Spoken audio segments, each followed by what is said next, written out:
ప్రేమధ్వని. ఇది క్రీస్తు యేసు ప్రేమధ్వని. ఇది జగతిలో మ్రోగే సిలువధ్వని. పిలుచుచున్నది ప్రతి వారిని వినుమా, విశ్వసించుమా. మధుర స్నేహం విడచిపోతేవా, యేసు ప్రేమ మరచిపోతేవా. మధుర స్నేహం విడచిపోతేవా, యేసు ప్రేమ మరచిపోతేవా.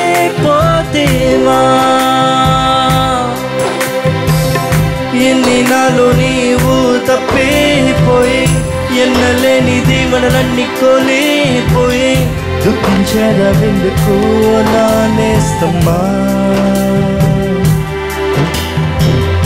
ఆయన చేసిన మేలన్నీ మర్చిపోయి, లోకభోగ స్నేహాలతో తెలిపోయి, నిరాశ మిగిలింది నా నేస్తమా.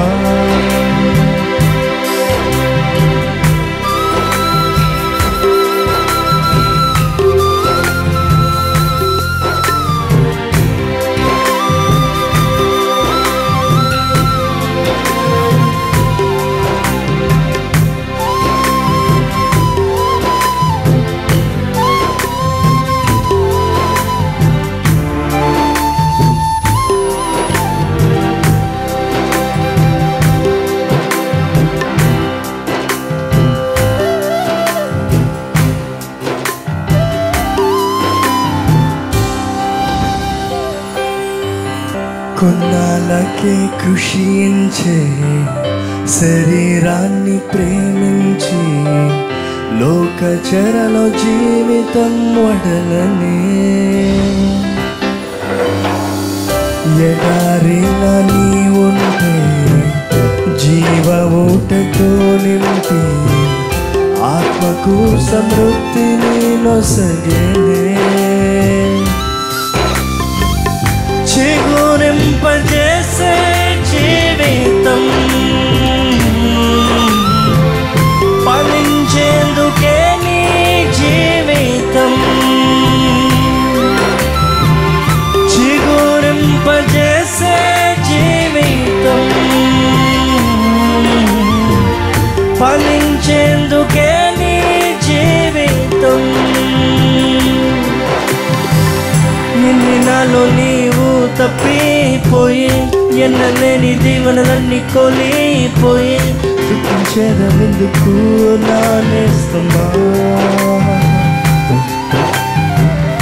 ఆయన చేసిన మేలన్నీ మర్చిపోయి, లోకభోగ స్నేహాలతో తెలిపోయి, నిరాశ మిగిలింది నా నేస్తమా.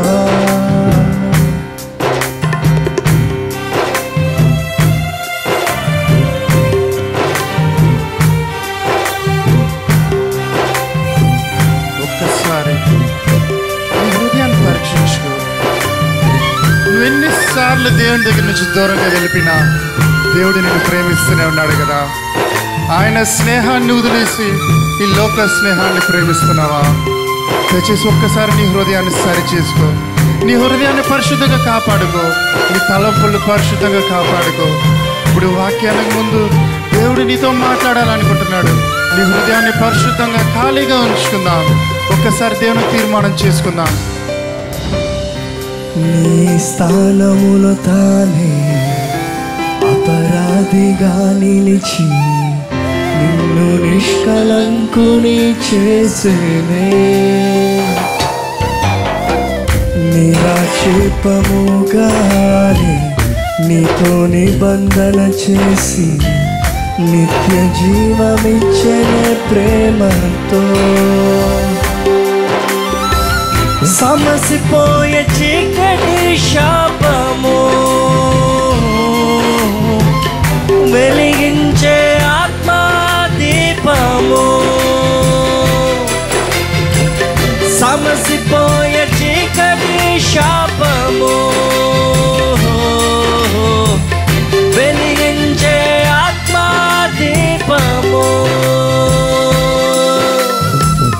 ఎన్ని నాలో నీవు తప్పిపోయే, ఎన్నలేని దీవెనలన్నీ కోల్పోయే, తుకించేదెందుకు నా నేస్తమా. ఆయన చేసిన మేలన్నీ మర్చిపోయి, లోకభోగ స్నేహాలతో తెలిపోయి, నిరాశే మిగిలింది నా నేస్తమా.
లూకా సువార్త 15వ అధ్యాయము తీసి చూపించండి. తీసిన వాళ్ళు ముందు. Very good, very good, very good. మీరు బైబిల్ చదివేవాళ్ళని అర్థం. మీరు త్వరగా బైబిల్ తీశారంటే రోజు బైబిల్ చదువుతున్నారని అర్థం. రోజు బైబిల్ చదవండి.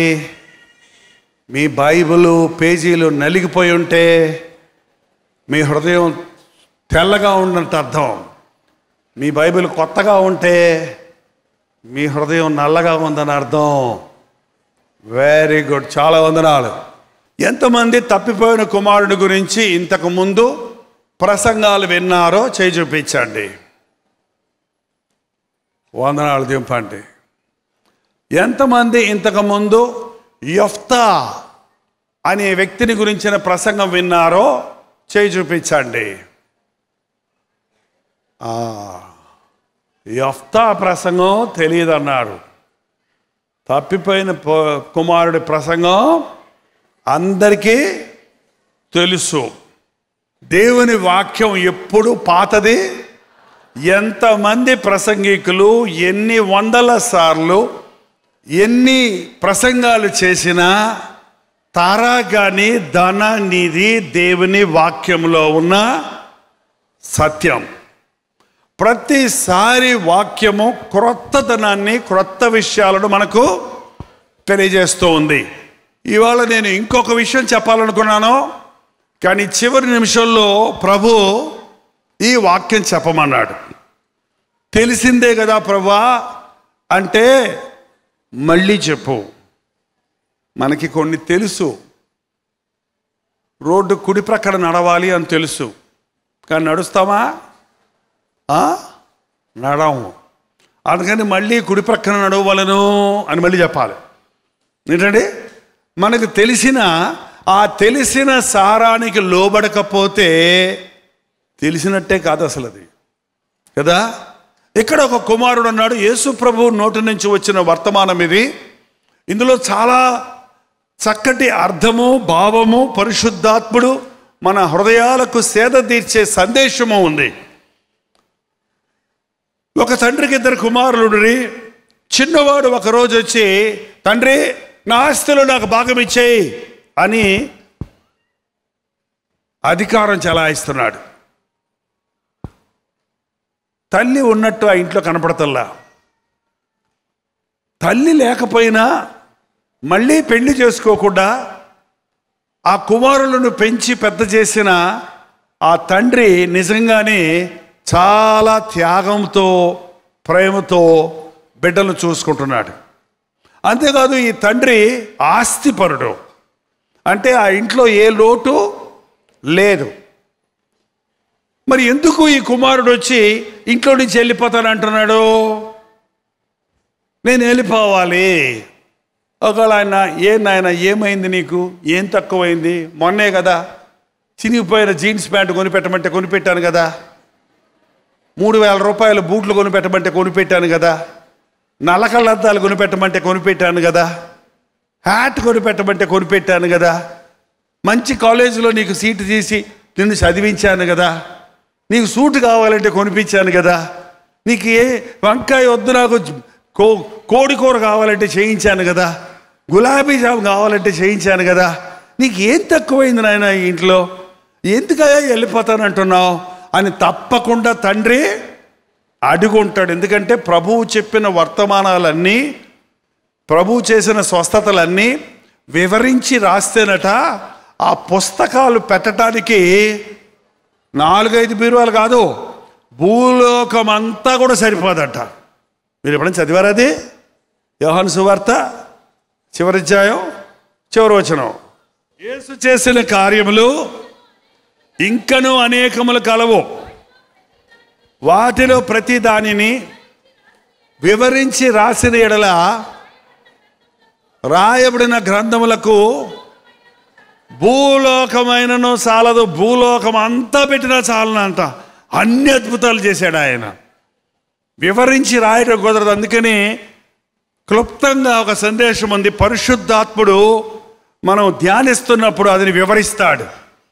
తప్పకుండా తండ్రి వద్దునైనా, నువ్వు బయటికి వెళ్తే పాడైపోతావు, నీకే లోటు ఉంది, నీకేం కొదువు ఉంది అని అడిగి ఉంటాడు.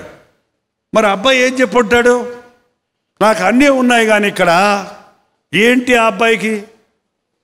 వేరుండగోరువాడు స్వేచ్ఛాభిలాషి. తల్లిదండ్రుల దగ్గర ఉంటే తల్లిదండ్రుల మాట వినాలి. మాట వినని వాడు, తన ఇష్టానుసారంగా ఉండాలనుకున్నవాడు తల్లిదండ్రుల దగ్గర ఉండడు. నీకేం కొదువు ఇక్కడ? నా ఇష్టం. ఇక్కడ నా ఇష్టం వచ్చినట్టు జరగడం లేదు. నా ఇష్టం వచ్చినట్టు నేను బ్రతకాలి, నా ఇష్టం వచ్చినట్టు నేను ఉండాలి. పాపం అంటే ఏంటని అడిగాడు ఎవడో. నా ఇష్టం అనేదే పాపం అండి. ఏంటది? నా ఇష్టం. దేవా నీ ఇష్టం అంటే అది ఆశీర్వాదం. నా ఇష్టం అంటే నాశనం.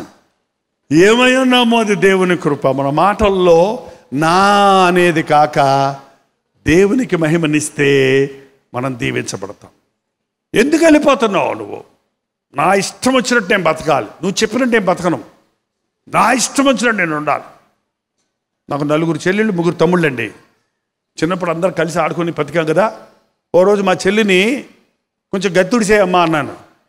చీపురు కట్టడానికి వెళ్తుంది, పట్టుకుంది చీపురు కట్ట. తుడిసే అమ్మ అనేటప్పటికి ఇసిరి కొట్టింది. నిన్నెవడు చెప్పన్నాడు? నేనే తుడుద్దాం అనుకున్నాను, నువ్వు చెప్పావు కాబట్టి నేను తొడను పో. నువ్వు చెప్పావు కాబట్టి నేను ఎందుకు తొడవాలి? నా అంతటి నేనైతే తుడుస్తా. నువ్వు చెబితే కొంచెం కాఫీ బాగా కాయమ్మా అన్నారు అనుకో, ఎవరు చెప్పండి నేను నా ఇష్టం వచ్చినట్టు కాస్తా. ఇలా పంచదార ఎక్కువ వేస్తా, కాపుడు తక్కువ వేస్తా. ఏంటంటే ఆ స్వభావం మనుషుల్లో, ఆ స్వభావం అది ఇవాళ మరీ విపరీతమైపోయింది, పుచ్చిపోయిందంట. నా నా నా అనేది ఒక గుంపు తయారైందంట. నా ఇష్టం, నా జీవితం, నా డబ్బు, నా ఇష్టం, నా బతుకు, నా ఇష్టం అని మొదలుపెట్టారంట. పెళ్ళైతే నాకు పక్కింటి వాళ్ళ అబ్బాయి నచ్చితే ఆ అబ్బాయితో బతుకుతా, పక్కింటి వాళ్ళు ఆయన నచ్చితే వాళ్ళు మేము కలిసి సినిమాకి పోతాం. తప్పేంటి? నా ఇష్టం. నువ్వు కూడా నిన్ను అడుగుతాను పెళ్లి చేసుకుంటే అంటారంటండి. మన దేశంలో చట్టం పెట్టారు, కొత్తగా చట్టం వచ్చింది, మీకు తెలుసో తెలీదో. ఏంటండి? ఇద్దరు ఇష్టపడితే వ్యభిచారం చేసినా కూడా వ్యభిచారం కాదంట. అయ్యయ్యయ్యయ్యో, ఇద్దరు అబ్బాయిలు మేము ప్రేమించుకున్నాం పెళ్లి చేసుకుంటామంటే చేసుకోవచ్చట, ఇద్దరు అమ్మాయిలు చేసుకోవచ్చట పెళ్ళి. ఇదేమిటండి? ఇద్దరు మగవాళ్ళు పెళ్లి చేసుకోవటం ఏంటి? ఇద్దరు ఆడవాళ్ళు పెళ్లి చేసుకోవటం ఏంటి? ఇద్దరు ప్యాంట్లు సూట్లు వేసుకొని పెళ్లి చేసుకుంటారు, ఇద్దరు లంగాలు కట్టుకొని పెళ్లి చేసుకుంటారు. ఇదేందమ్మా? ఇదేం లోకం ఇది? ఇది నా ఇష్టం లోకం, ఇది దేవుని ఇష్టం కాదయ్యా, ఇది దేవుని చిత్తం కాదయ్యా, ఇది పాపమయ్యా. ఏంటి పాపం? నా ఇష్టం. పాపం లేదు, గీపం లేదు. ఇదేనండి ఈ రోజున లోకంలో ఎవడిష్టానుసారంగా వాడు ప్రవర్తిస్తున్నాడు. భార్య ఇష్టం అంటుంది, భర్త ఇష్టం అంటాడు, పిల్లలు ఇష్టం అంటారు. ఇళ్లల్లో ఐక్యత లేదు, ఇళ్లల్లో విధేయత లేదు, ఇళ్లల్లో ఒకరికొకరు లోబడరు, ఒకరికొకరు సహకరించరు, ఒకరితో ఒకరు కలిసి జీవిస్తం లేదు. తల్లిదండ్రులకు లోబడండి, అది మీకు ఆశీర్వాదం. మీ తల్లిదండ్రులకు మీరు లోబడాలి. ఎంతమంది పిల్లలు ఈ రోజున తల్లిదండ్రులు లోబడుతున్నారు? ఇంతకుముందు చిన్నపిల్లలు కూడా అమ్మ నాన్న చెయ్యి పట్టుకొని తీసుకెళ్ళేవాళ్ళు. ఇప్పుడు ఏం చేస్తారో తెలుసా? ఇరిపించేసి వాళ్ళు పట్టుకుంటారు నీ చెయ్యి. ఎందుకంటే కావలిస్తే భయం వేస్తే పట్టుకుంటారు, ఐస్ క్రీమ్ కనపడితే వదిలిపెట్టి వెళ్ళిపోతాడు. దేవుడు మనల్ని చెయ్యి పట్టుకొని నడిపిస్తుంటే నేనే నీ చెయ్యి పట్టుకుంటా, నాకు ఇష్టం వచ్చినప్పుడు పట్టుకుంటా. సినిమా హాల్ దాకా ప్రభు నాకు తోడురా, నేను సినిమా హాల్లోకి వెళ్తాను, నువ్వు కూడా కూర్చో ప్రభా, వచ్చేటప్పుడు తీసుకుపోదు కానీ అన్నట్టుంది ఇవాళ. ఏంటంటే నువ్వు చేసే తప్పుడు పనులకి, నువ్వు వెళ్ళే పనికిమాలిన స్థలాలకు పరిశుద్ధుడైన దేవుడు రాడు. నా ఇష్టం అనేది చాలా శాపం అండి. నీ ఇష్టం చేసుకుంటే నాశనమే. దేవుని చిత్తం చేస్తే, దేవుని చిత్తము చేయువాడు నిరంతరము నిలుస్తాడు. తల్లిదండ్రులకి బిడ్డలు లోబడాలి. నీ తల్లిదండ్రులు లోబడకపోతే, నీ తల్లిదండ్రులను బాధ పెడితే, వాళ్ళ హృదయాలు గాయపరిస్తే రేపు నువ్వేమవుతావు? నువ్వు తండ్రి అవుతావా లేదా? నువ్వు తల్లి అవుతావా లేదా? నీకు పిల్లలు పుడతారా లేదా? అప్పుడు నీ పిల్లలు నువ్వు నీ అమ్మ నాన్నకు చేసిందా నీకు చేస్తే ఏమవుద్ది? ముసలోడు చావలేదని వాళ్ళ నాన్నని పెరట్లో పడేశారంట, బయట నొలక మంచం వేసి తట్టులో కాస్త అన్నం పెట్టి పంపిస్తాడంట. పాపం రోజు ముసలాయన చచ్చిపోయాడు. పేడ వదిలిందని ఆ కొడుకు అవన్నీ తీసి పడేస్తూ క్లీన్ చేస్తున్నాడంట. ఆ అన్నం పెట్టే పింగని ప్లేట్ కనపడలా, ఎతుకుతా ఉన్నాడు. ఒరే ఇక్కడ ప్లేట్ ఉండా లేదురా అని ఎతుకుతుంటే వాళ్ళ అబ్బాయి వచ్చి ఏం ప్లేట్ నాన్న అన్నాడంట. అదేరా మీ తాతకు అన్నం పెట్టాను ప్లేట్ అంటే, అది నేను తీసి దాచిపెట్టానుగా అన్నాడంట. చిచ్చే ఎదుగురా అది పడేవతలా అంటే, నువ్వు ముసలోడైనప్పుడు నేను పెట్టొద్దా నీకు? ఏమి విత్తుదురో, ఎవడ గొయ్యి తీస్తే ఆ గోతులు ఎవడ పడతాడు? నువ్వే పడతావు. తల్లిదండ్రులను ప్రేమించండి, అది ఆశీర్వాదం. బైబిల్ చదివితే దావీదు అంటున్నాడు, నీ వాక్యాన్ని నేను ధ్యానిస్తుంటే నా బోధకుల కంటే విశేషమైన జ్ఞానం నాకు గలదు. నీ వాక్యాన్ని చదువుతుంటే వృద్ధుల కంటే మించిన అనుభవ జ్ఞానము నాకుంది. నీ వాక్యాన్ని నేను నేర్చుకుంటుంటే నా శత్రువులకు మించిన జ్ఞానం నాకు దొరుకుతుంది. ఈ రోజున తల్లిదండ్రుల్ని, ప్రార్థించే తల్లిని దూషించకండి. ఎప్పుడు మిస్కేసుకొని ప్రార్థన అంటావు. ఏం చేశాడు నీ దేవుడు? మా అమ్మని అట్టకే తిట్టాడు నేను. ఎప్పుడు ఏడుతా కూర్చుంటావు, ముసుకేసుకొని ప్రార్థన, దేవుడు దేవుడు దేవుడు దేవుడు అంటావు. నాన్న చూడమ్మా శుభ్రంగా జాలీగా తాగుతున్నాడు, జీపుల్లో తిరుగుతున్నాడు, షికారులు చేస్తున్నాడు, సిగరెట్లు తాగుతున్నాడు, లైఫ్ ఎంజాయ్ చేస్తున్నాడు, ఆయన హాయిగా ఉన్నాడు, నువ్వే యేసుప్రభుని నమ్ముకొని ఏడుస్తున్నావు అని ఎగతాళి చేసేవాడు నాకు తెలియక. ఏంటండి ఒకరోజు మా అమ్మ పిలిచింది, నాయన చట్ట స్నేహాలు చేయకయ్యా, యేసుప్రభుని నమ్ముకో అయ్యా, చాలులే నువ్వు నమ్ముకున్నావు చాలు, ఎవడితో కూర్చోడరుగా. నాన్న చూడు అంటే నాన్నను మారుస్తాడయ్యా, నాన్న మారితే నేను మారుతానులే అన్న. ఆయన అట్టగా మారడని, కానీ దేవుడు ఆయన మార్చాడు. అమ్మ ప్రార్థన వలన 12 సంవత్సరాలు ఓర్పుతో ప్రార్థించింది. ఆ ప్రార్థన వలన నాన్న పూర్తిగా మారిపోయాడు, అద్భుతంగా మారిపోయాడు. ఆయన మారిన తర్వాత ఆయన నా కోసం ప్రార్థన చేయడం మొదలుపెట్టాడు. ఆయన మారిన 3 నెలలకి దేవుడు నన్ను మార్చాడు. ఏంటండి ప్రార్థన? అమ్మ ప్రార్థన నాన్నను మార్చింది, నాన్న ప్రార్థన కుమారుడు మార్చింది. తల్లిదండ్రులు ప్రార్థన చేయాలి పిల్లల కోసం. ఆస్తులు పంచిపెడతాం కాదండి. ఆస్తులు దాచిపెడితే ఏం ప్రయోజనం లేదు. నువ్వు కష్టపడి రెక్కలోడ్చి దాచిపెట్టిన డబ్బంతా నీ బిడ్డలకు అప్పచెప్తే వాళ్ళ కృతజ్ఞత ఉంటుందనుకున్నారా? నువ్వు సంవత్సరాల తరబడి సంపాదించింది నెలల్లో ఖర్చు పెట్టేసి దోబరా చేసి పడేస్తారు. పిల్లలకి జ్ఞానం ఇవ్వాలి, పిల్లలకి దైవ భయం ఇవ్వాలి. ఈ తండ్రి తప్పిపోయిన కుమారుడు తన ఇంటిలో తండ్రిని ఎదిరించాడు. ఎప్పుడు కూడానండి దేవుడు ఎవరిని బలవంతం చేయడు, మనం కూడా ఎవరిని బలవంతం చేయకూడదు. నువ్వు ఎంత తండ్రివైనా, ఎంత తల్లివైనా, నువ్వు ఎంత గొప్ప వ్యక్తివైనా, మరొక వ్యక్తిని బలవంతం చేయకూడదు. బిడ్డలకు చెప్పాలే కానీ బిడ్డల్ని కొట్టడం, గదులు పెట్టి తాళవేయటం, ఏంటంటే బిడ్డలను రెచ్చగొట్టడం చాలా తప్పది. చాలామంది పిల్లలు ఇవాళ తెగించి ఇష్టానుసారంగా బతకడానికి కారణం తల్లిదండ్రులే. బిడ్డల్ని గద్దించమన్నాడు కానీ ప్రభువునందు వారికి శిక్షించాలి, వారికి కోపం రేపొద్దు అని స్పష్టంగా బైబిల్లో ఉంది. పిల్లలకు కోపం వచ్చేదాకా వారిని విసిగించకూడదు.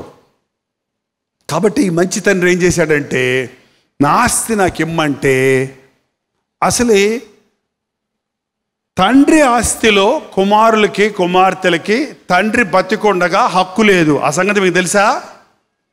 తండ్రి ఆస్తిలో బిడ్డలకి తండ్రి బతుకున్నప్పుడు హక్కు చచ్చిపోయిన తర్వాత మీకు వస్తుంది, కానీ బతుకున్నప్పుడు నా ఆస్తి అంటానికి లేదు. ఒకవేళ మీ తాత ఆస్తి ఉంటే తాత ఆస్తి మీద మనవడికి హక్కు ఉంటుంది. అందుకే కోపం వచ్చి మీ తాతగాడే సంపాదించి పెట్టలేదు అంటారు, చూసారా? అంటే తాతగారి ఆస్తి అయితే పిల్లలకు హక్కు ఉంది, కానీ తండ్రి ఆస్తి మీద పిల్లలకు హక్కు లేదు. కానీ మంచి తండ్రి అలా అనకుండా, వద్దు నాయనా, సరే నీ ఇష్టం అని చెప్పి ఆస్తి పంచి పెద్ద కుమారుడికి చిన్న కుమారుడికి తన భాగం పంచేసి ఇచ్చేస్తే ఆయన ఏం చేస్తాడు? చిరాస్తులన్నీ, పొలాలు, ఆస్తులన్నిటి అమ్మేసుకొని డబ్బు చేసుకొని దూర దేశానికి వెళ్ళిపోయాడంట. దరిదాపుల్లో ఉంటే మళ్ళీ మా నాన్న ఏమని అడుగుతాడేమో అని దూరదేశానికి వెళ్ళిపోయాడు. ఏంటండి, ఈ రోజున మనుషులు తల్లిదండ్రులకు దూరంగా ఉండాలని, ఎక్కడో అమెరికాలోకి వెళ్ళి చదువుకోవాలని, దుబాయ్లో వెళ్ళి పనిచేయాలని, కువైట్కి వెళ్ళి ఉద్యోగం సంపాదించుకోవాలని, ఏదో సాధిద్దామని సొంత వారిని, భార్య విడిచిపెట్టి, భర్త విడిచిపెట్టి, బిడ్డలు విడిచిపెట్టి దేశాలకు వెళ్ళిపోతున్నారు. చాలా విచారకరమైన సంగతి అది. దూరదేశానికి వెళ్ళిపోతే, సొంతగా ఇష్టానుసారంగా జీవిస్తే ఏమైందో చూడండి. 14వ వచనం, 13వ వచనం. కొన్ని దినములైన తర్వాత చిన్న కుమారుడు సమస్తము కూర్చుకొని దూరదేశములకు ప్రయాణమైపోయి అతడు తన ఆస్తిని దుర్వ్యాపారము వలన పాడు చేసెను. కొన్ని కోట్ల డబ్బుని దుర్వ్యాపారంలో పాడు చేశాడు. వ్యాపారం చెయ్యొద్దు అని బైబిల్ చెప్పటం లేదు, కానీ దుర్వ్యాపారము చేయకూడదు. సారా వ్యాపారం దుర్వ్యాపారమా మంచి వ్యాపారమా? సినిమా హాల్ వ్యాపారం మంచి వ్యాపారమా దుర్వ్యాపారం? వడ్డీ వ్యాపారం దుర్వ్యాపారమా మంచి వ్యాపారమా? ఏంటంటే మేమంతా అలాగ సారాయిలు అయ్యి తాగమండి, మేము మా డబ్బులు అలాగ వడ్డీకి తిప్పుతుంటామన్నారు. వడ్డీకంట తిప్పుతుంటారంట. అది తిరిగి ఎట్టుపోద్దాం, నీ దగ్గర రాదు. కొంచెం వడ్డీకి ఆశించి ఉన్న డబ్బులు ఇచ్చుకొని నెత్తి మీద కొట్టేసుకొని ఏడ్చేవాళ్ళని ఎంతోమందిని చూశాను నేను.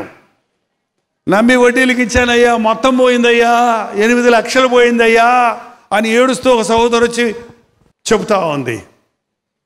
దుర్వ్యాపారం చేయకూడదు. ఇతను దూరదేశానికి వెళ్ళిపోయి, డబ్బులుంటేనండి మనుషులు మస్తిగా ఉంటాడు మన చుట్టూ. డబ్బులు నీ దగ్గర ఉంటే నీ బంధువులు అందరూ ఏమి నీ చుట్టూ ఉంటారులే, అక్క, బావ, మామ, అబ్బో ఎన్ని బంధుత్వాలు కలుపుకుంటారో. ఏంటంటే మీ బంధువుల్లో దూర బంధువు ఎవరన్నా ఒక ఎమ్మెల్యే గారు ఉన్నారనుకోండి, మా నాన్న తమ్ముడు, అక్క, చెల్లెలు, మేన పినత్త, ఏలుబడిసిన తమ్ముడు చెల్లెలు యొక్క బావమరిది ఆయన, మా బావ అంటాడు. ఎక్కడికో లీకులు కలుపుకొని వెళ్తారు. ఏంటంటే సొంత తమ్ముడు పక్క వీధిలో తిండికి లేక కూర్చొని రోడ్డు మీద అడుక్కుంటున్నాడు అనుకో, మీ తమ్ముడు అంట కదా అంటే, వాడు తమ్ముడా? వాడు మా తమ్ముడు కాదు, వాడు ఎప్పుడో వెళ్ళిపోయాడు అంటాడు. అంటే కన్న తమ్ముడినేమో డబ్బులు లేవని కానివాడిగా చూస్తాడు, డబ్బులున్నోడేమో ఎక్కలేని బంధాలు పెట్టుకుంటారు. నీ దగ్గరకు వచ్చేవాళ్ళు నిన్ను ప్రేమిస్తున్నారా, నీ డబ్బు ప్రేమిస్తున్నారా? నీ దగ్గరకు వచ్చేవాళ్ళు నిన్ను ప్రేమిస్తున్నారా, నీ అందాన్ని ప్రేమిస్తున్నారా? నీ దగ్గరకు వచ్చేవాళ్ళు నిన్ను ప్రేమిస్తున్నారా, నీలో ఉన్నది ఏదైనా కావాలని ఆశించి ప్రేమ చూపిస్తున్నారా అన్నది మనం తెలుసుకోవాలండి. పొగడ్తలకు నమ్మకండి. పొగిడే వాళ్ళు ఎప్పుడు కూడా ఖాళీ చెంచాతో తినిపించేవాళ్ళంట. అర్థమైంది? అర్థం కాలేదా? ఖాళీ స్పూన్ తీసుకొని తినమ్మా, ఇంకొంచెం తిను, ఇంకొంచెం తిను, ఏది ఇంకొంచెం తినమ్మా, పర్వాలేదు, తినరా, మంచిగా తినమ్మా, తిను. ఏది ఎంతసేపు ఒట్టి చెంచాతో తింటే పొట్ట నిండుద్ది? ఈ పొగడ్తలు పొగిడే వాళ్ళందరూ అలాంటి వాళ్ళే. మనం మోసపోతున్నాం. ఆ పొగడ్తలు మనకి ఏ మేలు చెయ్యవో. మనల్ని ఎవడైనా ఊరికే పొగుడుతున్నాడంటే మనల్ని ఏదో దోచుకోవడానికి ప్రయత్నిస్తాడని అర్థం. పేతురు రాసిన మొదటి పత్రిక 4వ అధ్యాయం 3వ వచనం. మనము పోకిరి చేష్టలు, దురాశలు, మద్యపానము, అల్లరితో కూడిన ఆటపాటలు, తాగుబోతుల విందులు, చేదగని విగ్రహ పూజలు మొదలైన వాటి యందు నడుచుకొనుచు అన్యజనుల ఇష్టము నెరవేర్చుచుండుటకు గతించిన కాలమే చాలును. ఆ అపరిమితమైన దుర్వ్యాపారమునందు, ఏది దుర్వ్యాపారమో? పోకిరి చేష్టలు. పోకిరి చేష్టలు ఏంటంటే పట్టణాల్లోనే అనుకున్నాను, మామూలు గ్రామాల్లో కూడా ఉన్నారా? ఆ బైక్ వేసుకుని తిరిగిపోతుంటారు రోడ్ల మీద. ఎందుకు? అమ్మాయిలు ఎక్కడ ఉంటే అక్కడికి పోయి ఓయ్ వెయ్యి అంటారు. ఎందుకు? ఏంటంటే వాళ్ళకి చెల్లెళ్ళు లేరా? వాళ్ళకి తల్లులు లేరా? పరాయ పిల్లల్ని సొంత చెల్లిలా చూసుకోలేవా? పని పాట లేదు. రోడ్ల మీద కూర్చునేది, బ్రిడ్జిల మీద కూర్చునేది, బైకుల మీద కూర్చునేది, ఎటకారాలు చేసేది, గొడవలకి వెళ్ళేది. తన్నుమాలిన గొడవలకి వెళ్ళి గొడవలు తెచ్చుకుంటారు, తిట్టుకుంటారు, కొట్టుకుంటారు. చదవండి. అల్లరితో కూడిన ఆట పాట. మీరు సినిమాలు చూస్తారా? సినిమాలు చూడొచ్చా? దేవుని బిడ్డలు చూడొచ్చా? ఒక స్త్రీని మొహపు చూపుతో చూచువాడు అప్పుడే తన హృదయంలో వ్యభిచారము. మరి అందులో ఆ ద్వంద్వార్థాలతో, అపవిత్రమైన మాటలతో, పాటలతో ఉన్నటువంటి కోపము, కామ, క్రోధ, లోభ, మద, మత్సరాలు, వాటికి మనుషుల్ని పెట్టి మేకప్లు చేసి, స్టంటింగ్లు పెట్టి, కెమెరాలు తిప్పి వాటిని ఆకర్షణగా చేసి చూపిస్తున్నారు. దాన్ని డబ్బులు కట్టి వెళ్ళి చూసి ఏం నేర్చుకొని వస్తున్నారు? అల్లరితో కూడి సినిమాలు చూడకూడదని బైబిల్లో ఎక్కడుందో చెప్పండి. మేము చూడటం మానేసామన్నాడు ఒక ఆయన. సినిమా అనే మాట బైబిల్లో లేదు, కానీ ఇక్కడ ఉంది. ఏముంది చూడండి. అల్లరితో కూడిన ఆట పాట. కల్పితం. There is no reality. అందులో సత్యము లేదు. ఇవాళ అది చూసి చాలామంది ఇళ్లల్లో కొట్టుకోవడానికి, తమ్ముళ్ళని కొట్టడానికి, మా అమ్మను కొట్టడానికి, నాన్నని చంపడానికి ఉపయోగిస్తున్నారు. అల్లరితో కూడిన ఆటపాటలతో మనకు సంబంధం లేదు. సినిమా హాల్లో వెలుగుంటుందా, చీకటి ఉంటుందా? ఏంటో లైట్లను వేసి సినిమా చూపిస్తారా, ఆపేసి చూపిస్తారా? సినిమా ఆడుతున్నప్పుడు గోడ మీదకి వెళ్ళి పట్టుకోండి బొమ్మను చూద్దాం, మనిషి ఉన్నాడా అక్కడ? నిజమా? అది అపోహ. ఏంటండి? చీకటి స్థలం అది. వెళ్ళాడు తప్పైన కుమారుడు, చీకల పేకలు, తాగుడు, అల్లరితో కూడిన ఆటపాటలు, తాగుబోతుల విందులు. నేను ఎన్ని ఊర్లు వెళ్తున్నానండి. ఏ ఊర్లోనైనా మా ఊర్లో తాగుబోతులు లేరండి అని చెబుతారేమోనని ఆశపడతానండి. మా ఊర్లో తాగుబోతులు ఉన్నారు అన్నోళ్ళు చేయి చూపించండి. అదిగో ఎక్కడో కాదండి, మా ఇంట్లోనే ఉన్నారు. ఇంటికి ఒకటినన్నా తాగుబోతు ఉంటున్నాడు. ఇంటికి ఒక తాగుబోతుంటే ఇల్లంతా ఆనందమే కదా? ఇల్లంతా ఆనందమేనా? ఇంటి నిండా సంతోషమేనా? ఏంటంటే ఒక్కడుంటే చాలు ఇంట్లో ఉన్న వాళ్ళందరికీ బాధ, దుఃఖం, భయం. యవనస్తులైన పిల్లలు కాలేజీకి వెళ్తుంటే, ఎవరబ్బాయివే ఆ తాగుబోతాడు కొడుకువా అంటే వాడికి ఎట్లుంటుంది చెప్పండి? ఆ కుర్రోడికి, ఆ కూతురికి ఎట్లుంటుంది చెప్పండి? మీరు ఆయన తాగుతారు కదా, రెండు పడిపోయాడు కదా మొన్న అంటే ఆ అమ్మాయి గుండె ఏమైపోద్ది చెప్పండి? ఎంత భయంకరం ఈ రోజున. పిల్లల తండ్రి అయిన తర్వాత కూడా తాగటం, పెళ్ళి అయిన తర్వాత కూడా తాగి ఆ భార్యను బాధ పెట్టడం, తాగి తల్లిదండ్రుల్ని గణపరచవలసిన, తల్లిదండ్రుల్ని పరామర్శించవలసిన వాళ్ళు తల్లిదండ్రుల్ని ఇస్తావా చేస్తావా అని వాళ్ళ దగ్గర ఉన్న డబ్బులు దోచుకోవటం ఎంత భయంకరమో చూడండి. తాగుబోతుల విందులు. నేను ఇంకోటి గమనించింది, తాగేవాడు ఎప్పుడు ఒక్కడే తాగడం. కంపెనీ కావాలి ఆయనకి. కంపెనీ ఉంటే కానీ తాగడం. నేను నా దగ్గరకు వచ్చి తాగుడు మానలేకపోతున్నాను అన్న వాళ్ళతో నేను ఒకటే అడుగుతా, నీకు స్నేహితులు అన్నారా అని అడిగితే ఉన్నారండి అంటాడు. మొట్టమొదట నీ తాగుబోతు ఫ్రెండ్స్ని వదిలిపెడితే దేవుడు నీకు సహాయం చేస్తాడు. చాలామంది తాగుబోతులతో నేను మాట్లాడతాను. ఎందుకయ్యా తాగుతున్నావు? తాగనప్పుడు మాట్లాడతానండోయ్. కొన్ని ఊర్లో తాగేసి స్టేజ్ మీదకి వచ్చేస్తారు. అప్పుడు నేనేమన్నా సరే సరే సరే అంటాను. నేను ఏం చేయను, ఆ వాసన వేరే తట్టుకోలేము, మీదకి వచ్చేస్తాడు. పక్కన ఆయన భార్యో వాళ్ళ కూతురో బిడ్డో ఎవరో ఒకళ్ళు వస్తారు కదా, ఏంటమ్మా ఆయన సంగతి ఏంటి? అయ్యా ఇన్ని సంవత్సరాలు నేను తాగుతాడు. పేరు చెప్పమ్మా, ఫోన్ నెంబర్ ఇవ్వమ్మా, నేను మళ్ళీ మాట్లాడతాను, నేను ప్రార్థన చేస్తానని చెప్తాను. ప్రార్థన అట్లా తాగనప్పుడు వాళ్ళతో ఫోన్ చేయించు అని చెప్తాను. లేకపోతే కొన్నిసార్లు తాగనప్పుడు చెప్తే ఎందుకయ్యా నీ ఒళ్ళు పొడి చేసుకుంటున్నావు, ఇల్లు పొడి చేసుకుంటున్నావు అంటే ఏమంటారో తెలుసా అండి? నాకు మాత్రం తాగాలంటే ఇష్టమా? నాకు తెలుసండి, నా భార్యను బాధ పెడుతున్నా, నా బిడ్డలు ఏడిపిస్తున్నా, నా బతుకు నాశనం చేసుకుంటున్నా,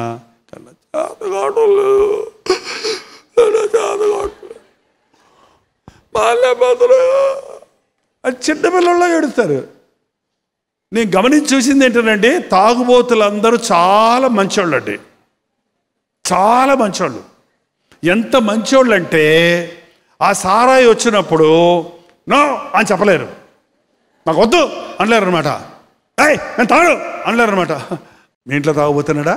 ఈరోజు ప్రార్థన చేయండి. ఈరోజు నుంచి ప్రార్థన చేయండి. దేవుడు తన హృదయాన్ని ముడతాడు. ఎంతోమంది తాగుబోతులు ఈ రోజున మారి ప్రభు సాక్షులుగా ఉన్నారు. ఈ తప్పైన కుమారుడు వెళ్ళిపోయాడు. ఇష్టం వచ్చినట్టు దుర్వ్యాపారంలో, చీట్ల పేకల్లో, తాగుడుల్లో మొత్తం పోగొట్టుకున్నాడండి. అన్నీ అయిపోయిన తర్వాత కరువు వచ్చింది. మన జీవితాల్లో ఎప్పుడు ఒకలాగా ఉండదండి. ఒకప్పుడు బాగా బతికిన వాళ్ళు ఇవాళ దరిద్రతలో ఉన్నారు. ఒకప్పుడు డబ్బులు ఉన్నాడు అన్నవాడు ఇవాళ డబ్బులు లేని పరిస్థితుల్లో ఉన్నాడు. మనం ఇష్టం వచ్చినట్టు జీవిస్తే, దేవుడిచ్చిన ఆయుష్ను మనం ఇష్టం వచ్చినట్టు వాడుకుంటే, డబ్బులు ఖర్చు అయిపోతే మళ్ళీ సంపాదించుకోవచ్చు. నీకు సమయం పోయిన సమయం మళ్ళీ తిరిగి వస్తుందా? నువ్వు 30 ఏళ్లకు మారావనుకో, నువ్వు మళ్ళీ 18 ఏళ్ళు అవ్వాలంటే అవుతావా? అవో. నువ్వు 60 ఏళ్లకు మారావనుకో, నువ్వు ఇంకేం చేయగలవు? అప్పుడు నీ జీవితం వల్ల నీ భార్య, నీ బిడ్డలు, నీ కుటుంబం అందరూ నష్టపోయారు. అందుకే బైబిల్ చెప్తుంది, బాల్య దినములందరినీ సృష్టికర్తను జ్ఞాపకం చేసుకో. ఎంత తొందరగా వీలైతే అంత తొందరగా యేసు ప్రభువుని నీవు రక్షకుడిగా అంగీకరించాలి. నీ బ్రతుకు మార్చుకోవాలి. అంత ఖర్చు చేసిన తర్వాత, జీవితం అంతా అయిపోయిన తర్వాత, అవకాశాలన్నీ పోయిన తర్వాత, ఆరోగ్యం అంతా పాడైపోయిన తర్వాత ఇబ్బంది పడసాగాడంట. ఏం చేశాడండి? ఏమైందాడికి ఇబ్బందులు వచ్చాయి. ఈ రోజున ఏ కుటుంబాన్ని కదిలించినా చెప్పే మాట ఏంటంటే, ఇబ్బందుల్లో ఉన్నామండి.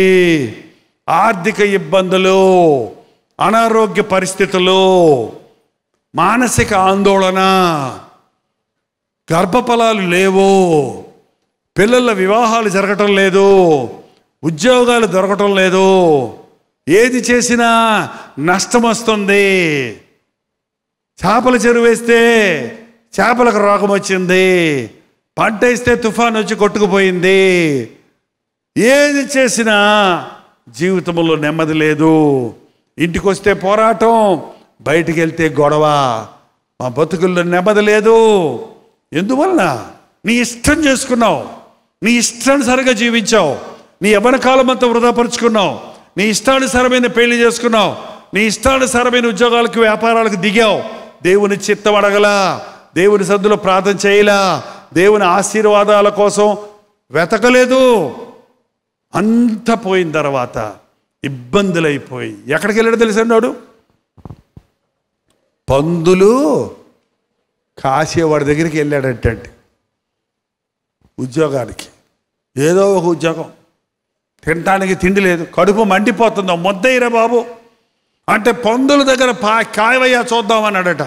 ఆ పందులు కాస్తున్నాడు, కానీ అన్నం లేదు, ఆకలేసేస్తుంది.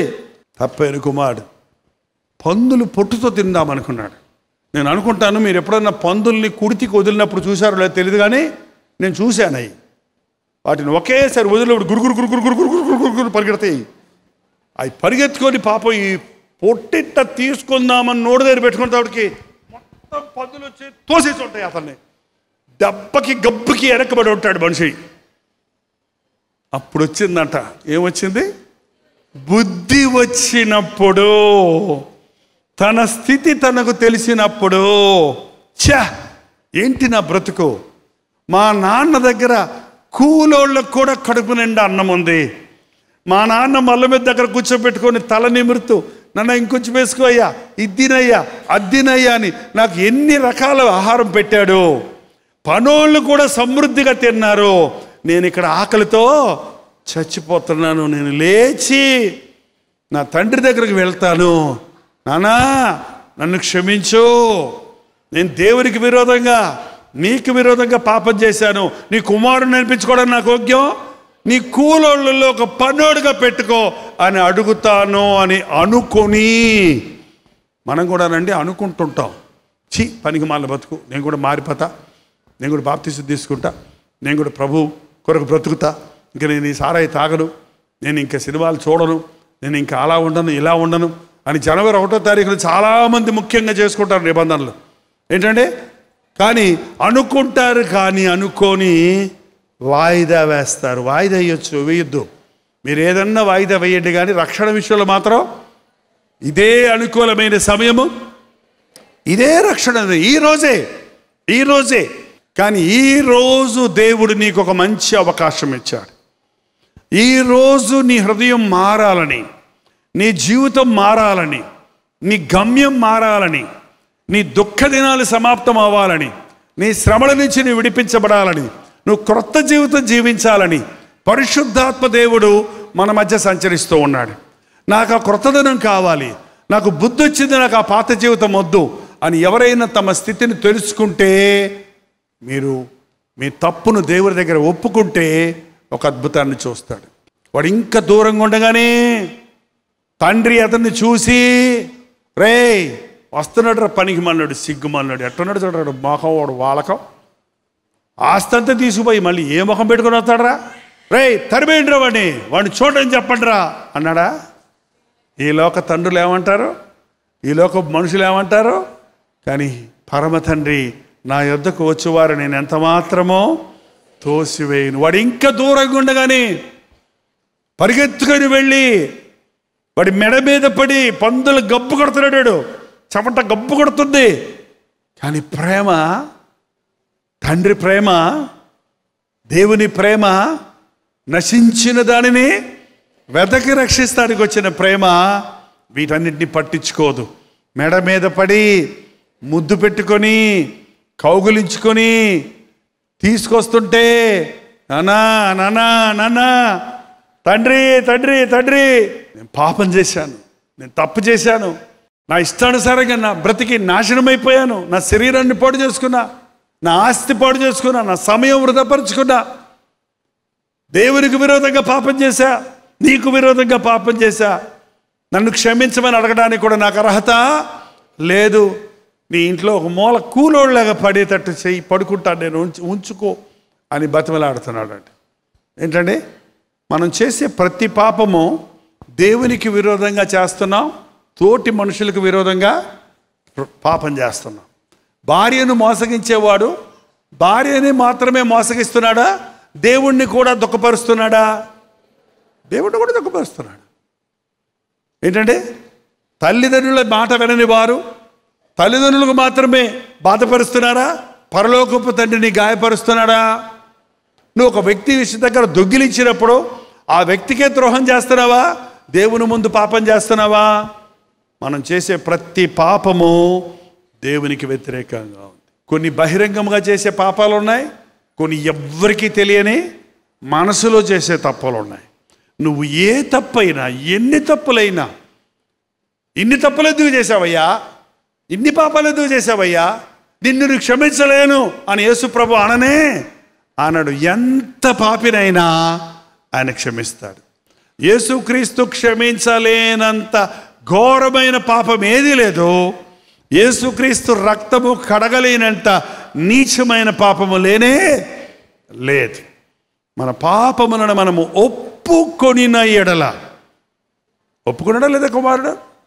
ఆయన నమ్మదగిన వాడు, నీతిమంతుడు కనుక మన సకల దుర్నీతి నుండి మనల్ని ఆయన అసలు కండిషన్లు ఏం పెట్టలేదు. రేయ్ వెంటలో తీసుకెళ్తాను కానీ మళ్ళీ వెళ్ళకుండా ఉంటావా, ఇంక మీద నేను చెప్పినట్టు వింటావా అని ఏమన్నా చెప్పాడా? ఏ కండిషన్ లేదు.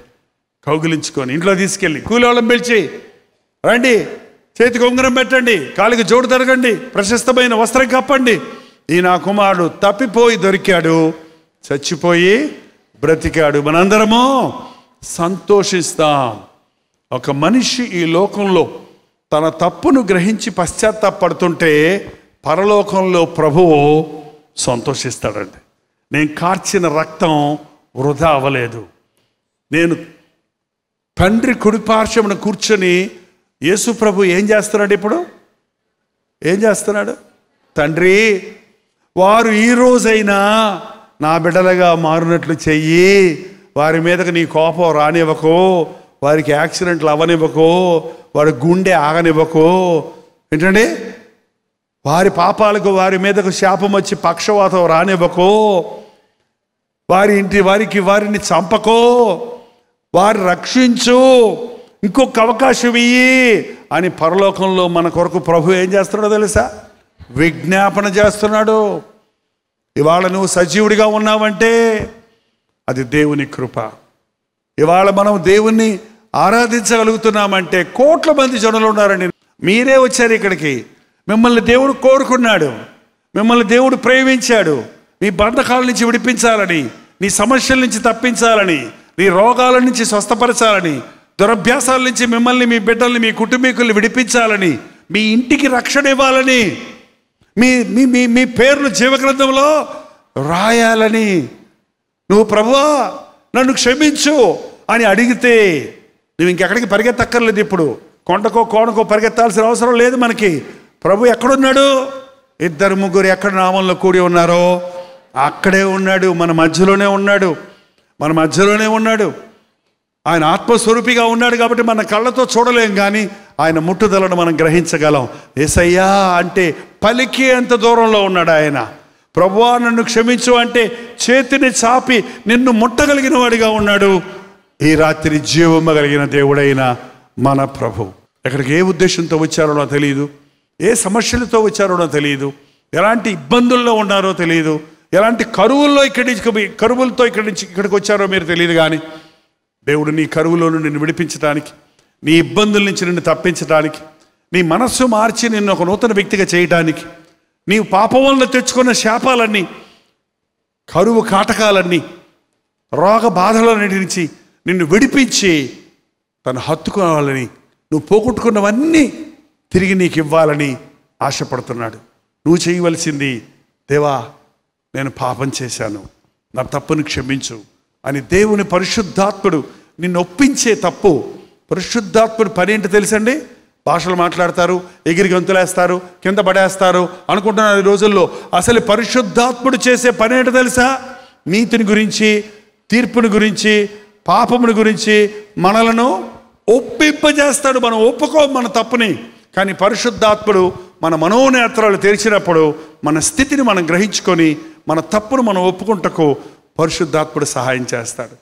మనం ఒప్పించబడిన పాపాన్ని, అతిక్రమములు దాచిపెట్టువాడు వర్ధిల్లడు, వాటిని ఒప్పుకొని విడిచిపెట్టువాడు కనికరించబడతాడు. ఎంతటి వ్యక్తి అయినా యేసు ప్రభువుకు ప్రార్థిస్తే ఏ స్థితిలో ఉన్నా, ఆ భయంకరమైన దొంగ సిలువలో వేలాడుతున్నాడు, ఒక మాట అన్నాడు, మనకైతే ఇది న్యాయం, ఈయనే పాపం చేయలేదు, నేను పాపిని, కానీ ప్రభు పాపం లేనివాడు, నా పాపం కొరకు ప్రభు సిలువలో ఉన్నాడని గుర్తించి, ఆయనకు పరలోక రాజ్యం ఉందని విశ్వసించి, యేసు నీ రాజ్యంలో వచ్చినప్పుడు నన్ను జ్ఞాపకం చేసుకో. ఏంటండి నీ ఇష్టం వచ్చినట్టు బ్రతికి ఇప్పుడు నా పరలోకం వస్తానంటావా? నేను ఇంత శ్రమలు సిలువలు పొంది నేను పరలోకం వెళ్తుంటే నాతో వస్తానంటావా అని అన్నాడా? నేడు నీవు నాతో కూడా పరదేశంలో ఉంటావు. ఈ రాత్రి ప్రభువు నువ్వు అడిగితే నీ పేరు జీవగ్రంథంలో రాయడానికి, నీ బ్రతుకులో ఒక అద్భుతం చేయడానికి ఆయన శక్తి కలిగిన వాడు ఉన్నాడండి. నువ్వు రక్షించబడ్డ రోజు ఉందా? నీ పాప భారం నుంచి విడిపించబడిన రోజు ఉందా? నీ మనస్సాక్షి శుద్ధీకరించబడిన రోజు ఉందా? నీ జీవితంలో మార్పు ఉందా? నువ్వు ఎన్ని రోగాలు పోగొట్టుకున్నా, నీకు ఎన్ని ప్రార్థనలకు జవాబులు వచ్చాయని, ఆస్తిపాస్తుల గురించి, కోర్టు కేసుల గురించి, రోగాల గురించి, వివాహాల గురించి, గర్భఫలాల గురించి దేవుడు చేసే అద్భుతాలు నీవు అనుభవించినా నీ పాపములు క్షమించబడకపోతే, నీ పాపములు క్షమించబడ్డాయన్న రూఢి నీకు లేకపోతే, నీ స్థానంలో నీ కొరకు యేసుక్రీస్తు మరణించాడని నీవు నమ్మకపోతే పరలోక రాజ్యం లేదు. స్వస్థపడటం సాక్ష్యం కాదు, మనసు మారాలి, మారు మనసు రావాలి. నేను తాగుబోతుకున్నాను, ఇప్పుడు తాగను. నేను అబద్ధికుడిగా ఉన్నాను, ఇప్పుడు అబద్ధమాడను. నేను దొంగగా ఉన్నాను, ఇప్పుడు దొంగతనం చేయను. నేను గుడ్డివాడిగా ఉన్నాను, ఇప్పుడు నేను చూస్తున్నాను అన్నాడు. చూడండి, అది సాక్ష్యం. యేసుప్రభుని నమ్ముకున్నాను, బాప్తిసం తీసుకున్నాను, మతం మార్చుకున్నాను, మందిరానికి వెళ్తున్నాను, కానుకలు ఇస్తున్నాను, కూర్చుంటున్నాను, లేస్తున్నాను అన్న వాళ్ళందరూ పరలోకం వెళ్తారనుకున్నారా? ఇది యేసు ప్రభుతో వ్యక్తిగతంగా ఎవరు మటుకు వాళ్ళే. ఒక బ్రదర్ని అడిగాను, బ్రదర్ ప్రార్థన చేసుకోండి అంటే, నా భార్య బాగా ప్రార్థన చేస్తానండి అన్నాడు. ఏంటండి మీరు బాప్తిసం తీసుకోండి? అమ్మ నా భార్య తీసుకుందండి ఆ అదేంటండి మీ భార్య అన్నం అంటే మీ కడుపు నిండుద్దా? అన్నం తినండి అంటే మా భార్య అన్నం తినేది నాకు వద్దని అంటాడు వాళ్ళన్న. ఆమెకైనా అది నాకే అంటాడు కదా. మరి రక్షణ విషయంలో కూడా అంతే, ఎవరిది వాళ్ళకే. మీరు బైబిల్ అంతా చదివితే దేవుడికి కుమారులు కుమార్తెలు ఉన్నారు, కానీ మనవలు మనవరాళ్ళు. మా నాన్న యేసుప్రభుని నమ్ముకుంటే ఆయన దేవుని కుమారుడు, నేను యేసుప్రభుని నమ్ముకుంటే దేవుడు మనవన్నా, దేవుని కుమారుడిని. నా కుమారుడు యేసుప్రభుని నమ్ముకుంటే దేవుని కుమారుడు. ఇది ఎవరి మట్టుకు వారే యేసుప్రభుని సొంత రక్షకుడిగా అంగీకరించాలి, ఆయనలోని ప్రేమను అనుభవించాలి, ఆయన ఇచ్చే పాప క్షమాపణ పొందాలి. మీరు ఎప్పుడన్నా మీ జీవితంలో ఉపవాసం ఉండి ఒంటరిగా వెళ్ళి మీరు దేవుని సందులో కూర్చొని, ప్రభువా నా సంగతి నాకు చెప్పు, నా బ్రతుకును మార్చు, నా పాపాలు క్షమించు, నీ ప్రణాళిక ఏదో నా పట్ల తెలియజేయి అని ప్రార్థన చేశారా? అలా చేసిన వాళ్ళు ఉంటే చేయి చూపించండి చూద్దాం. మిగిలిన వాళ్ళు చేస్తారా? మీ ఇంట్లో గదిలోకి వెళ్ళి, మిద్ది మీదకి వెళ్ళి, ఒక మూలకెళ్ళి తలుపేసుకొని ఒంటరిగా కూర్చొని దేవునితో తేల్చుకోండి మీ సంగతి ఏంటో. నిజంగా నువ్వు దేవుడా, నువ్వు ఉన్నావా? నా మనసు మార్చు, నా బ్రతుకు మార్చు, నాకు రక్షణ దయచేయి, నా స్వభావం మార్చు, నాతో మాట్లాడు అని ప్రార్థన చేయండి. ఆయన నోరుండి మాట్లాడని, చెవులుండి వినని, కళ్ళుండి చూడని, చేతులుండి సహాయం చేయని, కాళ్ళుండి నడవని దేవుడు కాదా ఆయన? ఆయన మాట్లాడే దేవుడు, మనల్ని స్పందించే దేవుడు. మోకరించి ప్రార్థించండి, మీ జీవితంలో వ్యక్తిగతంగా ఆశీర్వదించబడండి.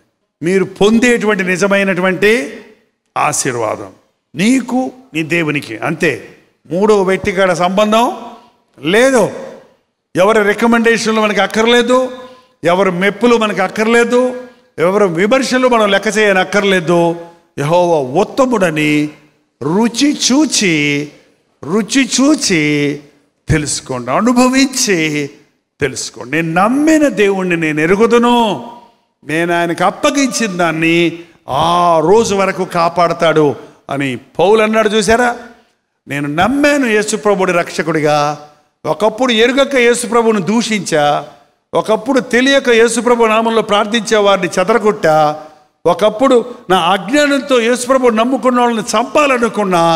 కానీ నేను ఎప్పుడైతే యేసుప్రభువుని దర్శించానో, ఆయన నన్ను దర్శించాడో, ఇప్పుడు నేను ఆయన నమ్ముకున్నా, నా జీవితాన్ని ఆయనకి అప్పగించా.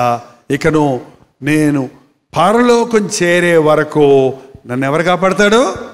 ఆయనే కాపాడతాడు. ఈ రోజున అటువంటి విశ్వాసం మనకుంటే లోకంలో శ్రమలు కష్టాలు ఉంటాయి పోతాయండి, రోగాలు వస్తాయి పోతాయి. రోగాలని సర్వసాధారణం. ఇబ్బందులు వస్తాయి, నిందలు వస్తాయి, అవమానాలు వస్తాయి. ఇవన్నీ తాత్కాలికమైనవి. ఆ నరక శిక్షతో పోలిస్తే ఇవన్నీ బైబిల్ చెప్తుంది చులకనైన శ్రమ ఇది, అల్పకాలం ఉండే శ్రమ ఇది. ఇంజక్షన్ వేస్తున్నప్పుడు ఎంతసేపు ఎప్పుడు వద్దండి అంటాడు, అంతే అంతే. ఆ ఇంజక్షన్ పోయి నీలో ఉన్న ఆ క్రిములన్నీ చంపి నీ రోగాన్ని బాగు చేస్తుంది. ఈ లోకంలో చిన్న శ్రమలు దేవుని కోసం సహిస్తే పరలోక రాజ్యం కొరకు మనం సిద్ధపడ్డ వారిమవుతాం, హృదయ శుద్ధిని కాపాడుకున్న వారిమవుతాం. దేవుని రాజ్యములో యుగ యుగములు తరతరములు ఆనంద గానాలతో అక్కడ ఏడ్పు లేదు, అక్కడ చీకటి లేదు, అక్కడ కన్నీరు లేదు, అక్కడ ఆకలి లేదు, అక్కడ దప్పిక లేదు, అక్కడ ముసలి వాళ్ళమేమో అక్కడ అవిటితనం లేదు. అక్కడ దేవునితో కూర్చుండి యుగ యుగాలు తరతరాలు ఆ పరలోక రాజ్యంలో ఆనందించాలంటే ఈ లోకంలో ఉన్న అల్పకాలం పాపభోగాలను ఆశించకుండా దేవుని కొరకు శ్రమ అనుభవించితే అది మేలే. మనస్సాక్షి కొరకు నష్టపోతే అది ఆశీర్వాదమే. ప్రభువు మీద ఆధారపడి బ్రతికితే శ్రమలలో కష్టాలలో నిందల్లో కూడా ఆయన ఇచ్చే ఆదరణ ఆయన కృప మనకు తోడై ఉంటుంది. హల్లెలూయా. ఈ ప్రభువు నా ప్రభువుగా నేను చేసుకుంటానన్నవారు, నాకు యేసు ప్రభు కావాలన్నవారు మనస్ఫూర్తిగా హల్లెలూయా చెప్పండి. ఈ యేసు ప్రభు నాకు కావాలి. ఏంటండి? తప్పు చేసినా కూడా ఎవరి దగ్గరకు రావాలి? తప్పించుకోలేవు, పారిపోలేవు. ఇంకెక్కడికన్నా వెళ్తే ఇంకా బాధలు వస్తాయి. ఎవరి దగ్గర రావాలి? తప్పైనా సరే తప్పయింది ప్రభు అని తండ్రి దగ్గరికే తిరిగి వచ్చాడు. కొట్టాడా, తిట్టాడా, సిదరించాడా, తరిమేశాడా? కౌగులించుకున్నాడు, ముద్దాడాడు, పోగొట్టుకున్నవన్నీ తిరిగి ఇచ్చాడు. ఎప్పుడు యేసయ్య నిన్ను ప్రేమిస్తూనే ఉన్నాడండి. ఆయన ప్రేమ ఆరదు, ఆయన ప్రేమ మారదు, ఆయన ప్రేమ నిలిచిపోయేది కాదు. మన తల్లి ప్రేమైనా నిలిచిపోద్ది, భర్త ప్రేమ ఆరిపోద్ది, బిడ్డల ప్రేమ ఎగిరిపోద్ది. కానీ దేవుని ప్రేమ మారని ప్రేమ, అది నిన్ను వీడని ప్రేమ, నీ కోసం ఎదురు చూస్తున్న ప్రేమ. లోబడనొల్లని వారి వైపు దినమంతయు నా చేతులు చాచి ఉంచి ఉన్నానంటున్నాడు. ఆయన కౌగిల్లోనికి వస్తే నీ కన్నీరు తొడవబడతాయి, నీ గాయాలు కట్టబడతాయి, నీ బాధలు తీరుతాయి, నీకు మనశ్శాంతి కలుగుతుంది, నీ శాపము నుంచి విడిపించబడతావు, నీ సమస్యల నుంచి తప్పించబడతావు. నీ చిక్కులు, నీ సమస్యలు, ఈ లోకంలో పడుతున్న పోరాటాల నుంచి విడిపించబడి తండ్రి కౌగిల్లో ఆనందిస్తావు. హల్లెలూయా. లేచి నిలబడి ప్రార్థన చేసుకుందాం. నీ కన్నీరు తొడవాలని, నిన్ను ముద్దాడాలని, నిన్ను ఆయన కౌగిల్లో చేర్చుకోవాలని, నువ్వు పోగొట్టుకున్న శాంతి సమాధానాలు నీకు ఇవ్వాలని, నీ శరీరాన్ని ముట్టి నీకు ఆరోగ్యం ఇవ్వాలని, నీ దురభ్యాసాల నుంచి నిన్ను విడిపించాలని, నీ బ్రతుకును మార్చాలని, నీ పాపాలు క్షమించాలని ప్రభువు మన మధ్యలో సంచరిస్తున్నాడు. నీకు కరువైన మనశ్శాంతి నీకు ఇవ్వాలని, నీ జీవితంలో శాపాన్ని కొట్టివేయాలని, నీ పాపం వల్ల తెచ్చుకున్న రోగాల నుండి నిన్ను స్వస్థపరచాలని, నిన్ను ప్రేమించి నీ కొరకు ప్రాణమిచ్చిన యేసు ప్రభు నీ వైపే చూస్తున్నాడు. నువ్వు ఆయన వైపు చూడు, యేసు వైపు చూడు. సిలువలో వేలాడుతున్న యేసయ్యను చూడు. ఆ తలలో ముళ్ళ కిరీటము నీ కొరకే, ఆ చేతులలో గాయాలు నీ కొరకే, ఆ డొక్కలో బల్లెపు పోటు నీ కొరకే, ఆ పాదాలలో శీలలు నీ కొరకే. నీ చేతులతో దేశ దోషము కొరకు ఆయన చేతుల్లో గాయాలైనవి. నీ పనికి మాలిన ఆలోచనల కొరకు ఆయన తల మీద ముళ్ళ కిరీటం పెట్టబడింది. నీ చెడిపోయిన హృదయం కొరకు ఆయన డొక్కలో పొడవబడింది. నువ్వు పరుగులు తీసి పారిపోయి నీ ఇష్టానుసారంగా ప్రవర్తించిన నీ పాదాలకు రావలసిన శిక్ష కొరకు ఆయన పాదాలలో మేకులు కొట్టబడ్డాయి. నీ స్థానంలో నీ కొరకు వేలాడుతున్న యేసు వైపు చూడు. ఆయన పొందిన దెబ్బల వలన నీకు స్వస్థత కలగాలని, లోక పాపములను మోసుకొని పోవు దేవుని గొర్రె పిల్లగా ఈ లోకములోనికి వచ్చిన యేసు ప్రభు నీ నా పాపాలకు పరిహారముగా సిలువలో యాగమయ్యాడు. ఆయన సిలువలో బలైపోయాడు. రక్త ప్రోక్షణ లేకుండా పాప క్షమాపణ జరగదు. నీ నా పాపాలకు ప్రాయశ్చిత్తంగా క్రీస్తు తన రక్తాన్ని చిందించాడు. ఇది కట్టుకథ కాదు, ఇది నిజం. ఈ యేసయ్యను నీ ప్రభువుగా చేసుకో. ఈ ప్రభు దగ్గరికి వచ్చి నీ పాపాలు ఒప్పుకో.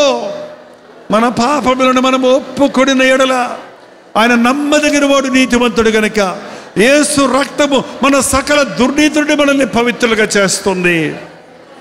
అయ్యా, నా మనస్సాక్షి దోషారోపణ చేసి ప్రతి తప్పును ఒప్పుకుంటున్నాను. నా కుటుంబంలో నెమ్మది లేదు, నా బిడ్డల్లో ఆశీర్వాదం లేదు, భార్యాభర్తలుగా మేమిద్దరం సమాధానంగా లేము, మా ఇంటిలో కుటుంబ ప్రార్థన లేదు. గొప్ప దేవుడు అని చెప్పుకుంటున్నామే కానీ మా బ్రతుకుల్లో మార్పు లేదు. సహాయం చేయి నాయనా. పరిశుద్ధుడా, ప్రేమగల తండ్రి, ఒక్కసారి నీ బిడ్డలను చూడయ్యా. వారున్న ఉచ్చుల్లో నుంచి వాళ్ళని బయటికి తీయ్యా. ఏ యవ్వనస్తుడు తన జీవితాన్ని పాడు చేసుకోకముందే ప్రభు దగ్గరికి తిరిగి రావడానికి సహాయం చేయ్యా. మా యవ్వనస్తులకు మారు మనసు దయచేయి నాయన, రక్షణ దయచేయి ప్రభువా. నా దేహము దేవుని ఆలయమని దేవునికి అప్పగించుకోవడానికి సహాయం చేయి తండ్రి. వృద్ధుల కోసం ప్రార్థిస్తున్నామయ్యా. శరీరంలో రకరకాల బాధలతో కుమిలిపోతూ నేను ఎందుకు ఇంకా చచ్చిపోతే బాగుండే నిరుత్సాహంతో ఉన్నా తండ్రుల్ని తల్లుల్ని జ్ఞాపకం చేసుకోయ్యా. ముదిమి వయసు వచ్చే వరకు ఎత్తుకుని వాడు నేనే అన్నావు కదా. వారి వృద్ధాప్యంలో వారిని విడనాడొద్దయ్యా. వారి కన్న బిడ్డలు విడిచిన నిత్యుడైన తండ్రి అయిన నీవు వారిని చేరదీయి తండ్రి. ఏ వృద్ధుడు మరణించి నరకానికి పోకూడదయ్యా. మా వృద్ధులందరూ రక్షించబడి నీ రాజ్య వారసులు అవ్వాలి తండ్రి. నీ ఆదరణ పొందాలయ్యా.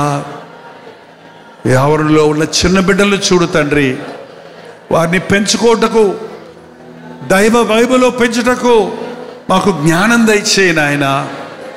మా బిడ్డల్ని కన్నది నరకానికి పంపడానికి కాదు, పరలోక రాజ్య వారసులుగా చేయడానికి, నిష్ప్రయోజకులుగా ఉండడానికి కాదు, ప్రయోజకుల్ని చేయటానికని తల్లిదండ్రులు భారం తీసుకోవడానికి సహాయం చేయి. మా అందరితో మాట్లాడయ్యా. మా అందరినీ ఆశీర్వదించయ్యా. మా కన్నీరు తుడువు నాయన. మా గుండె వేదనలో నుంచి విడిపించు. మా పాపపు సంఖ్యల నుంచి మమ్మల్ని విడిపించు. ఈరోజు మా జీవితంలో ఒక మరపురాని రోజుగా మిగిలిపోనట్లు ఇది రక్షణ దినముగా చేయి నాయన. ఇది అభిషేక దినముగా చేయి నాయన. ఇది నీవు ఆశీర్వదించిన రోజుగా చేయి తండ్రి. యేసు క్రీస్తు నామములో అడుగుచున్నాము తండ్రి. మన తండ్రి అయిన దేవుని యొక్క ప్రేమయు, కుమారుడైన క్రీస్తు యొక్క కృపయు, ఆదరణకర్త అయిన పరిశుద్ధాత్మ యొక్క సహవాసమును కూడి వచ్చిన మనందరికీ ఇప్పుడును సదాకాలమును తోడైయుడును గాక. ఆమేన్, ఆమేన్, ఆమేన్.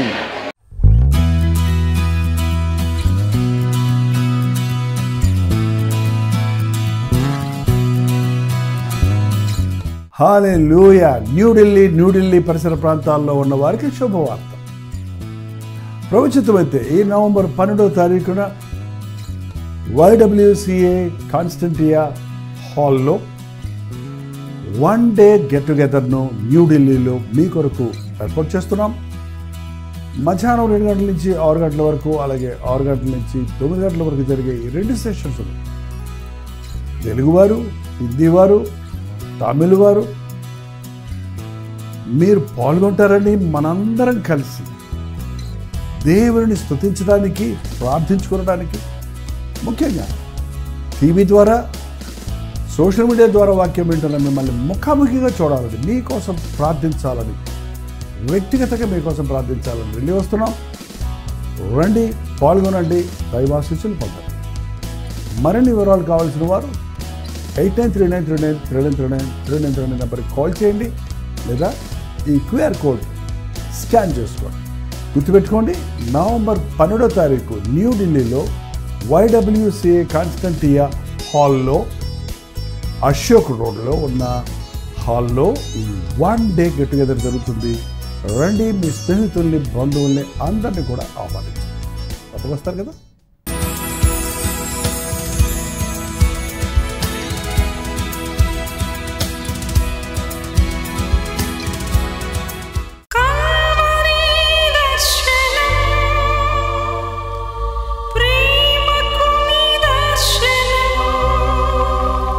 దైవ ప్రేమకు తెలుగు, తమిళ, హిందీ, మలయాళం, బెంగాలీ, ఒరియా అనే 6 భాషల్లో టెలివిజన్ ప్రోగ్రామ్స్ కొనసాగుతూనే ఉన్నాయి.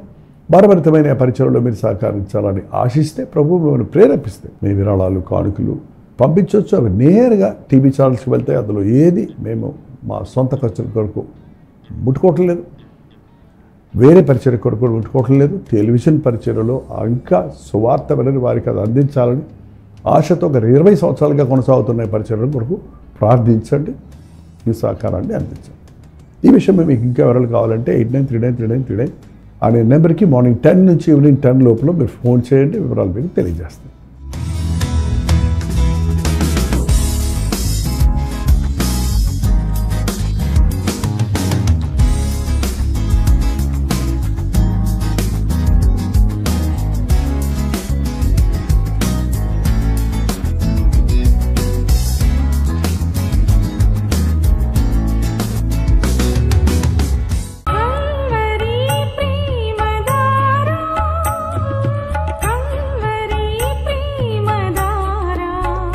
కల్వరి ప్రేమధార అనే మా ద్విమాస పత్రికను ఈ మధ్య త్రైమాస పత్రిక అంటే 3 నెలలకి ఒక్కసారి మాత్రమే ప్రింట్ చేయగలుగుతున్నాం. మరి గత 40 సంవత్సరాల పైబడి కొనసాగుతున్న ఈ పత్రికను ఆపు చేయటం ఇష్టం లేక దీన్ని త్రైమాస పత్రికగా మార్చున్నాం. మీరు కల్వరి ప్రేమధార పత్రికను చదువుతున్నారా? ఒక ఉచిత పత్రిక కావాలంటే ఇవాళే మీ పేరు, చిరునామా, అడ్రస్తో పాటు ఇంటి నెంబర్తో పాటు క్లియర్గా పంపించండి. తప్పకుండా ఒక ఉచిత పత్రికను మీకు పంపిస్తాం.